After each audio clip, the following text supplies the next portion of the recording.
What's happening? What's happening? What's happening? Of course, you know it's your boy B-High Radio Shout in, stepping in the building. I got an artist that's tearing up the streets right now as we speak. Trub, what up, though, What's man? going on, B-High, man? Hey, man, feeling good, feeling great in this thing. Same thing here, Yes, sir. Trub. Yes, you know, sir. I had a chance to marinate on this music, though. Thank you. got some stuff that's tearing up the clubs right now, man. That again is going crazy right now. Thank you, bro. Talk to me about that bang and what's been the reception to that one. It's been crazy. I honestly, for me, I wanted to put, do something really simple and catchy. I was in New York at the time, and I was up there for a show and in Brooklyn, and I was like, man, let me test this out and see what's happening. And we went out there and I did it. And it went crazy, and I was like, oh, yeah. And I saw the girls just dancing immediately, and ran up on stage. I was like, oh, yeah, that's it. So it's been fun, pushing it, seeing everybody enjoying it, seeing the growth of it. So it's going crazy. It's been a blessing for sure. I mean, coming down here to the A-Town, because see, you done got stationed down here now, man. What has that transition been like for you maneuvering down here, man? Man, love it. Atlanta, embraced me, from day one. Coming from Memphis, then I was in L.A. for a while doing some recording, then I got down here and it just embraced me. You know what I'm saying? From meeting Swamp Izzo to what up, though, all the DJs, shout out to Swamp and my brother. So meeting, just everybody, it's been affiliated down just from the DJ club owners. Everybody that's been around has been showing me mad love and embracing me, showing like a part of the family. So it's been amazing, and I love the living. You damn right. Yeah, for sure. I mean, coming up in Memphis though, man, what was that like for you, man? And at what point did you get introduced to this music scene, man? Yeah, coming up in Memphis, it was especially tough, but also, it made me basically keep me grounded in terms of knowing if I can make it here, I can make it anywhere. Facts. So being in Memphis, I grew up in Black Haven, and it's called, that's what we call it, Black Haven. It's actually, the street name is actually White Haven, but we call it Black Haven. We flipped it. So just being there really is playing basketball. You either playing sports, you know what I'm saying? Like we ain't too many folks in that area ain't thinking about being doctors, so you either doing that or you doing music. So for me, I was playing sports, but then I always tapped into music because I would go to Orange Mound and I was recording and stuff like that with my engineer Enigma, and he was working with like Bun B and different artists in Memphis. So I was around Lord Infamous, I was around a lot of 3-6. So that's how I end up, kind of really tapping into it, just seeing them, and then I started. It was like, hey, jump on this song, and it's been up from there. What was it like seeing a young 3-6 going crazy in that thing, man? Crazy. It was amazing. That's all I would listen to. So my ears were just strictly tuned to that, and but it was amazing seeing it. It was iconic. You know what I'm saying? Because it's like they was like honestly like gods to the city to us. Exactly. It's untouchable. So I think that's why it's so shocking when I see where I'm at now, coming from then, being young, looking up, to them, and being in the studio and watching them. Like, I ain't gonna never get on a song with them. They too good. I got so much work to do. Man, how I'm gonna get there? You know what I'm saying? I'm trying to do it from ground up. I'm making my own beats. I started making my own beats. I was doing all that because I ain't had no money to do, get beats. So I would sell my CDs, out the back of the trunk, just like, that, and take that money and buy me a beat machine and do my own stuff. So exactly. I mean, when you speak of 3-6 though, you can't leave out ProjectAnd in this. That's my brother, man. I mean, talk about working with Pat and then gearing up the tour with the man. How did y'all even link up to begin with, Trub? Yeah, it's crazy. I'm still unbelievable. I be having the man like, man, how this happen? Exactly. We be in the green room like, man, how this happen? So honestly, to tell the truth, we did a record back in 2012, and when I was really starting to kind of bubble, I had just did a mixtape with my brother DJ Lil Larry, Gangsta Grill. So I did it, and then me and Pat did a feature then, and then that was when we first got introduced, and from there I ended up doing a record with Juicy, his brother. And then we came back right when I got off tour with Ace Hood, probably like 2022. We ended up doing a feature. He did a feature for me. He was like, "True, man, we gotta do something," and I was like, "Let's do it." And we ended up doing it, and it's called Real. And it went. We put, I put it out there. I was like, "Man, this, I'm at a great peak now." And I said, "I'm going crazy." And I said, "Pat, you are who you are." And we ended up doing it, and people embraced it. They loved it. When we saw it hit about 3-4 million on YouTube, he was like, "All right." He was like, "Man, let's go on the road." So and we started from there. He took me to Bessemer, Alabama. Bessemer. And we started at Bessemer. And then we, he was like, seeing how we work, just building the chemistry in a small club. Then we just kind of, started, man, going up, and it was crazy. It was a wrap from there. I mean, working with him that closely though, man, what kind of jewels and game were you able to pick up from him? Man, he put me on so much. And he also taught me how to balance myself in the industry, especially with anxiety and knowing how to handle this, handle that. But the kind of game of just knowing how to carry myself, who to keep in my circle, how to properly, talk to promoters, how to deal with this, how to pretty much when I'm in these certain cities, stay in really good contact with the DJs. Just making sure I establish myself with the fans in that city, keeping them with something tangible. Just make sure in terms of always being active, with everybody and just being myself, being cool. Don't try to be nothing else but yourself. That's the biggest thing he always tell me, man. Hey, keep God first. He always put me on God, keeping that good spirit in me. Like, man, just, be yourself, man. Don't never try to act like, you Hollywood or something like that just because we here and you up here with me and we headlining. I always keep it 100, keep it humble. I mean, you just said, though, y'all started the party at Bessemer, man. I mean, what is that like hitting the road? How's that traveling been for you? And how do you feel going in and out of these towns, making it do what it's supposed to as well? Yeah, the traveling is something else. I'm not a morning person, so I think that's probably the hardest kicker is getting up early in the morning, them flights. But it's always cool. It's always fun because I'm always enjoying it, the high from the night before, just being with the shows and being with the fans and stuff like that. But starting at Bessemer, they're going straight from Austin to New York to D.C., just kind of constantly moving around. It's been fun. But I say the traveling is probably the only thing that's kind of like, woo, you know what I'm saying? But in terms of when you get there, you can be as tired as you want to be. When you get there and you see the fans, it's just incredible. You know what I'm saying? So it's worth it. I just saw y'all tear it down up there in New York, though, man. What was that like hitting that big stage, sir? Man, 20,000. That was incredible. See, that was my first time ever performing with 3-6. So that was the first time ever. But that was incredible. To see that, because I always prior to me going to New York, I always kind of heard how tough they are in terms of hip hop artists. They have certain particular things of what they like. And Pat could tell me, man, they gonna love you, man. They gonna love you, man. They gonna rock with you, man. Just they go up there, do you, man. Do your fast raps, do everything you do, man. Just be, do you. And I was like, all right, let's get it. So going up there, but seeing that was insane. You know what I'm saying? It was insane. I felt like Bone Crusher. So. Exactly. What up, though, Bone? Now, answer me this, though, Trub. I mean, did you start in 2012? Man, I actually started, I would say 2002 was when I started to really, just lock in. And then when I got out of high school, Steve Rifkin flew me up to New York to SRC Universal. So they was rocking with David Banner and all that. And he was like, you got a lot of talent, but you need some artist development. So he put me on the Dub Car Show tour. And so I was on there for almost like 3 years. And he was like, work on your stage presence, work on how to, interact with the fans, knowing what a rider is, how to carry yourself, knowing how to balance the schedule, how to move on the road, who you should take with you, all this type. So I had to go through the whole spiel of artist development because when I got up there, I was like, I'm gonna get a record deal. I'm gonna sign, man. You gonna sign me SRC? I'm gonna be over with Banner. And he's like, nah. You got the talent. I see the potential, but you wanna go. We wanna send you through artist development and go there, and we're gonna see where this goes. So I was like, wow. So to do that, and they immediately put me on there, and I learned so much. And it really, when I got off the tour, I was so polished. And that's why I feel like, is everybody I feel like needs that in terms of new artists needs that in some degree. Exactly. But I was so polished and I was ready. So when I got out of that, I just really got down here in Atlanta, started building my brand and took it to another level. Talk to me about the patience, though, Trub, because I mean, 2002, that's a long time from 2025 in this thing.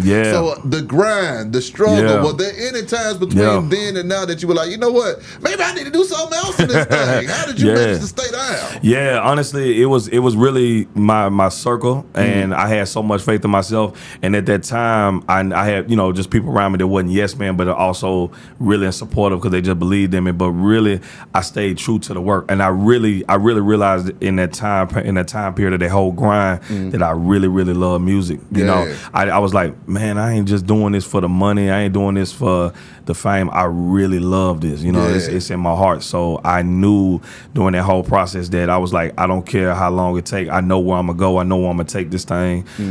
When it get established, I have my plans. I see the layout for my family. So I was like, I'm just gonna put the work in, no matter how long it takes. Cause I was like, I know it ain't gonna get to him. I know when God ready for me to have it, it's gonna be mine. So I was like, I ain't gonna rush it. I ain't gonna hate on nobody that's getting on before me or anything. I'm gonna show love and support my peers, and I'm gonna get it because everybody around me, they know exactly, in terms of what type of work I put in. They respect it. So it's been a heck of a road. Sometimes you had your times, but really I just kept the faith. That's really what it is. I just turn to God. I'm like, man, I know I'm gonna get there. So I just never quit, and that's why I tell a lot of kids I see in Memphis.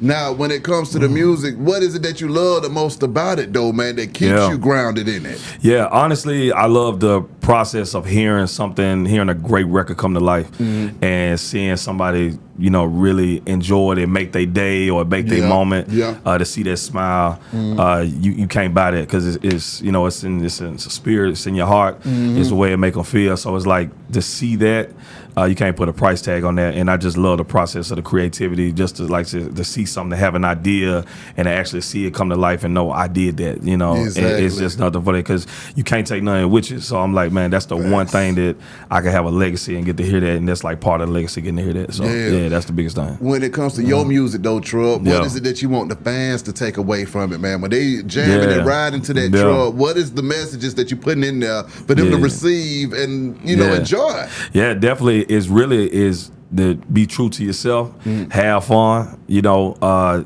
actually know exactly, like, okay, never restrict to anything, you know what I'm saying? Like, always say what you need to say, what's on your mind. If you feel like turning up that day, turn it up. If you feel like being sad, you want to talk about something personal, you can mix it up. Be as creative as you can be. Don't limit yourself creativity wise. Always push the envelope, push the limit. That's the biggest thing I want them to take. Like, Trub can take his whole life situation and make it, he can take a dark situation in his life and make it sound really clever and fun. That's right. Or if you want to talk to the ladies, he know exactly what to say, what they want to hear. If you want to make them dance, he know how to make them dance. If you want to turn up, it's just being all around and never limit yourself creativity wise. And even if you want, you know, because I love doing rock songs, I love everything. So no matter what genre or whatever you're trying to tackle, just be creative and be yourself. Break that down though, man. When you're over here genre bending at the same time, I mean, what is it that made you say, you know what, let me get over here this rock side too and go crazy? Yeah, honestly, I love rock music like that. That's like almost like up to a rap, if not before. Honestly, because for me, anytime it shows so much talent and skill when you're able as an artist, and it just shows how far you're willing to push yourself, because I feel like you could be, you ain't got to be limitless. You can push yourself as far as you want to. So when you go into another genre and you're able to do a great record in that genre, that says so much, is speaking volumes in terms of where you're trying to go as an artist and where your mind at creativity wise, in terms of how far you're willing to push the envelope of yourself. What do you have in yourself, what you see in yourself that you can push past just doing the normal, what you've been doing is rapping, or if you're just a singer or whatever like that. See how far you can push yourself, tap into this, don't be afraid of it, you know? So that's big. When it comes to this rap music though, Trub, I mean, did you just get tired of these folks acting crazy every 5 minutes? You like, no, this stuff just getting off the damn chain. It how do like you feel about the state of hip hop right now? Honestly, I feel like it has a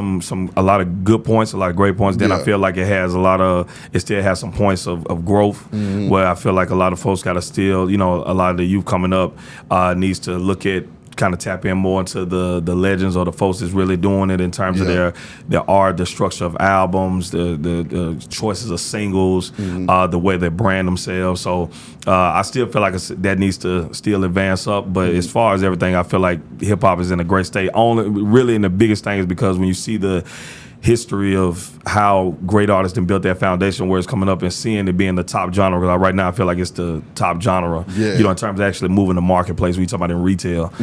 So seeing that speaks in volume in terms of, I feel like it's in a great space, but it's always room for growth for the youth, for them to be able to see, okay, let's watch these great artists and great iconic artists that's still doing it or they have done it. Let's pay attention to their form and what they've done and how they branded their whole selves, and then let's take that to another level, because that's all I did. I've watched, you know, Eminem, Lil Wayne, seeing those guys. Like I was telling Crusher, you know, seeing how when he came out, how he's done it, and how he's carried it. It's just all those things, taking those gems and implementing it to myself, and then taking it to another level. When you link up with a guy like Bone Crusher, and this thing, you know, you're talking to Arthur Blank. I mean, talk to me about that, man. I mean, what was that whole situation like? Pinch yourself moment. Pinch yourself moment. You know what I'm saying? When I first met Bone Crusher, I was like, nah. It can't be, like, I was shocked, you know what I'm saying? I couldn't believe it. I couldn't believe it, because in Memphis, like, you know, being in Memphis in the Haven, like, that's what we listen to. Like, we listened to the Three Mile. When Crusher came out, he ran the streets of Memphis, so it's like, that's all we were listening to. I'm like, that's another, I ain't gonna never meet that man. Impossible. You know, that's how I looked at it. I'm like, bro, we in Memphis. We in the hood. We ain't gonna meet we not gonna meet no Bone Crusher, bro. So let's be realistic. I'm with you. So, but to see that happen, it just let me know, you know what I'm saying, how my faith, you know what I'm saying, in God, how strong it been, how much work, how far it came. But meeting him was just a surreal moment. You know what I mean? It further gave me that motivation to push it and take it even further for myself. Him taking me around and showing me, giving me the gems he's giving me, listening to my music, taking out 2 minutes to listen to my music because you don't have to. So doing that, it was introducing me to greats like, you know, Arthur Blank. So being in those type of environments, man, you know, coming from where I come from, is incredible. It's incredible. When you first touched down in Atlanta, though, man, what was it everything that you thought it was gonna be coming out of Memphis, or was it a little bit more crazy or more dead? It was actually everything I thought it was gonna be. It was actually even past that, because seeing how Hollywood, our movies being filmed and everything like that, just as well as the music scene, how strong it is. But just, I think what really shocked me, the embracement, like I said, from everybody, from people in the industry I respect. I did, you know, just seeing how cool it was, because it's hard to find that kind of love, you know what I'm saying? And especially, you know, being in LA, all the traveling I've done and being in the industry, I've seen it. I know how the fugazi is. I know how fake it can be. So just seeing that was like incredible. But touchdown, because I used to travel back and forth down here, so I'd be like, man, I'm gonna move down here. You know, I was like, my auntie down here, I'm gonna move down here. But I didn't know how it was gonna be in terms of the music, you know, scene, because I know Atlanta got best of the best. So and there's so many people trying to rap and trying to do this. I'm like, to separate myself. So I like, it's gonna be a tough competitive market to try to really break in. So, but just seeing it and seeing how the embracement was, and they was like, oh, you different. I was like, it's dope. Being in LA though, man, what was that lifestyle like out there, and how did you feel about that culture? LA was amazing. LA really made me even more versatile in terms of my mindset. Living in LA was crazy, you know, just seeing like I said, seeing how people carry themselves, seeing how the rap scene up there is totally different from Atlanta. You know, LA got their own sound, they got their own thing, what they like. I was around a lot of Armenians. I know what they like. You know, being in the studio with, you know, DJ Quick and seeing how they are, you know, and seeing, you know, because they like I said, they really on their own sound. So when you in LA, and they really keen on lyrics and being creative, you know, being creative. They not in no box. You know, they love the South, but they love the guys out of the South that's really talking, you know, spitting and really going in. They love that. So just seeing that, it really opened my ears up to be like, all right, I know I got to take this to get a market this big. And even when you talk about the surrounding markets like San Diego, you know, Santa Ana, Oakland, San Francisco, everywhere around it, I know what I got to be as an artist and how far I got to take myself in order to really dominate those markets and be well loved. So. How did you find yourself in the studio with DJ Quick? Because you know he's right next to Dr. Dre when it comes to that ear and production. Most definitely. It was incredible. My partner's name Brim. Because I'm good friends with, you know, this. We got a little thing called Bonafide Drews out there in the West, so it's real dope. Shout out to my homie Sicko. But Brim, he records with Quick and all them. So he told me to come to the studios in North Hollywood. He told me to come to the studio, and he introduced me to Quick. He's like, man, I want to introduce you. So he introduced me, and he, you know, had me rap on one of the songs they had, and I was like, man, it's dope. So it was amazing. But getting to meet them and getting to see the embracement, and you know, and getting to talk to them, and you know, seeing how they record and seeing how they get out in the studio and the whole vibe, it was an amazing experience. So when you think about, you know, just being in different studio sessions, working with different people, man, I mean, in what studio session do you feel like you learned the most that changed the trajectory of Trub's life? Ooh, that's a good one. I would probably say, I gotta say, Lord Infamous. Lord Infamous. I'm putting Bone Crusher right there. Bone and Lord. Yeah, those two definitely for sure. But Lord, when I saw R.I.P. to Lord, when I saw Lord. I remember sitting right there, and we was, you know, he came to the studio on Orange Mountain in Memphis, Tennessee. So when he's sitting there and he was just doing his, you know, his flow, my producer Enigma at the time, he was working with him on his album, and he was just one of his solo albums right after him and 3-6 did that last Stay Fly album. And I mean, I was sitting there just watching him chops, and he was just doing what he does.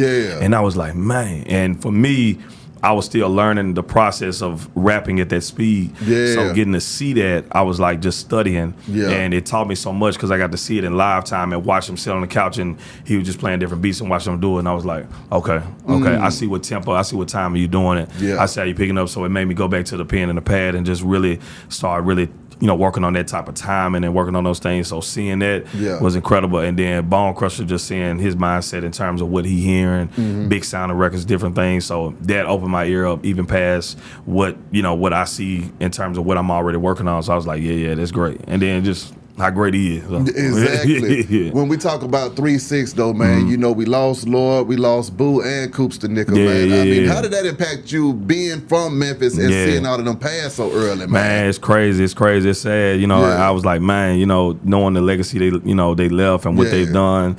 It was crazy, you know what I'm saying? When you see it, when you were seeing it happen in real time and how it was constant, it's like, man, and I also let you know, time flying and you got to appreciate every moment you get in this thing. And, but just seeing those iconic artists, do that, and especially when I was in Brooklyn with 3-6 and seeing Paul and Juice, and I was like, you're like, man, I want to see all of them. It'd be crazy to see all of them together. You want to see those type of moments. Yeah. So it made you think about it, But it was tough at the time. So you're like, man, but they left a legacy. Exactly. What is it like when you see the rest of them still getting together and going crazy though, man? What kind of energy is that? Incredible. Oh my God. Incredible. Live. Just to see it, to see it and see the turn up and see how much fun they having and see how the people embrace it. And I think what's been most shocking, especially I know at the shows, when I'm seeing all different ages. I'm not seeing people that's just from the 2000 era, 1999. They've been doing it so long. So seeing people from like young people from this generation singing it word for word like they were born, like they was in 2002, like they were born in the 80s. You know what I'm saying? To see that was amazing. That lets me know that's what you want. That's what you want to shoot for. So now I got to ask you this though, because when you talk about Bone Crush and you're talking about 3-6, they made songs that stand the test of time. That's right. What do you think the secret sauce is to making that kind of music that lasts forever? Really thinking bigger than what's in front of you, thinking the world, making songs that would touch the world, not being like, okay, I'm gonna just do this certain lane, it's gonna be this type of club record, or it's gonna be this, or I'm not willing to go get this type of single, I'm not willing to go get do this collaborative thing together with this artist in order to bring this to life. Not limiting yourself, just looking at everything in terms of when you look at what you're talking about lyrically, what you're putting together in terms of the hook, just the whole nine of the process of putting what you want to put together in terms of that record. But you got to think the world. You got to think the world. You can't just think in what's in front of you, local cities or this or my city. You gotta think the world. When you talk about legacy records and you talk about those records, it's gonna impact and stay around forever. And I think that's the secret. As long if you think that way, you're gonna be like, okay, I'm gonna be particular on the beat. I'm gonna be particular in terms of what I'm talking about. I'm gonna be particular in terms of if it's a hook, whether I'm doing it or somebody else doing it. I'm gonna see how universal we gonna make this to where it's gonna stand the test of time. So Now, when it comes to performing though, Trub, what are the songs that get the crowd going crazy every time, sir? Man, what I would say from in my catalog, I would definitely say Pat had me do Who Run It. Who Run It. So I actually end up doing that. Break that down. It was crazy. It was crazy. We was in Austin, Texas, and we was just we was doing Who Run It, and we always do it like in the middle of break of the show, just getting the crowd hype. You do your sets, you do your songs, because we're doing something. What we're doing is something unique. I've never seen it done before. Even promoter said, because we actually co-headline at the same time, so we coming out on stage at the exact same time. So it's like I do my songs, he turning up with me on mine, I'm turning up with him when he do his, and we just up that same time. So like the fans getting the best of both worlds. So just to see that is crazy. But he was doing Who Run It, and he was like, hey Trub, man, he need to rap on it. He need to rap on it. And I was like, all right. He been telling me for a minute. He was like, man, you need to do it. So I end up doing it. It went crazy. Seeing how fun. Then I end up performing it in New York the first time we went. And people went crazy. So when I see that, and everywhere I've been, whether in Cleveland, no matter, they turn up. So I would say when I do that, I always come out with that, my song, I got to sing Road Runner. That one is always crazy. Again, it's crazy. I got another record called Same Thing that goes crazy. Real, of course, with me and Pat.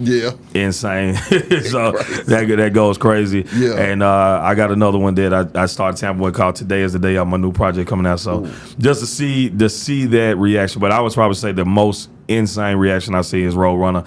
I guess I would have to say just because of when I start really getting into the flow, the speed flow. When I get into the speed flow, people, it's they don't really see that art all the time unless you kind of get them from Buster or something like that. So when they see that in person, they see how I'm really doing it. They like. I see they be turned up. They be so less. So I love to see people enjoy that. It's a blessing to see that. New project on the way though, man. I mean, what's going on this thing, Trub? Yeah, for sure. Me and Bone Crusher doing some great records. I gotta say that we doing some monsters, putting some great things together. That's why I'm so locked in right now. Is Bone giving you a grip in the grain? Cause see, that's my song. I told him that same thing. I told him that same thing. You want to be gripping the grain? Okay, we on the same page. Gripping the grain. Exactly. Man, that's all I play. Gripping the grain. Gripping the grain, crazy. Getting in there with Bone crafting this album. I mean, what's going on in this thing, Trub? I got a project that I'm about to release called Compliments to the Shelf.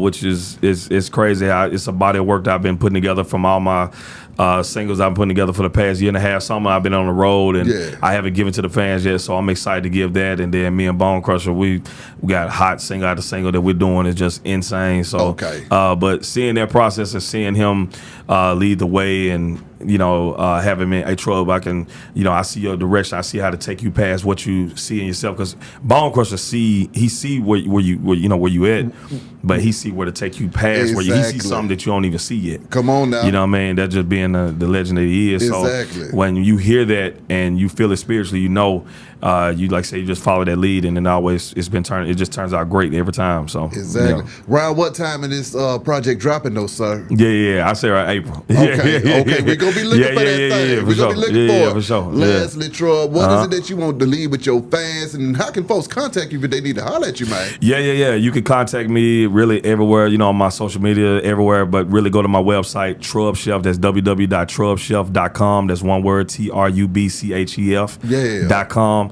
Go on there. It has everything on there in terms of where you can contact, and it has all my social media.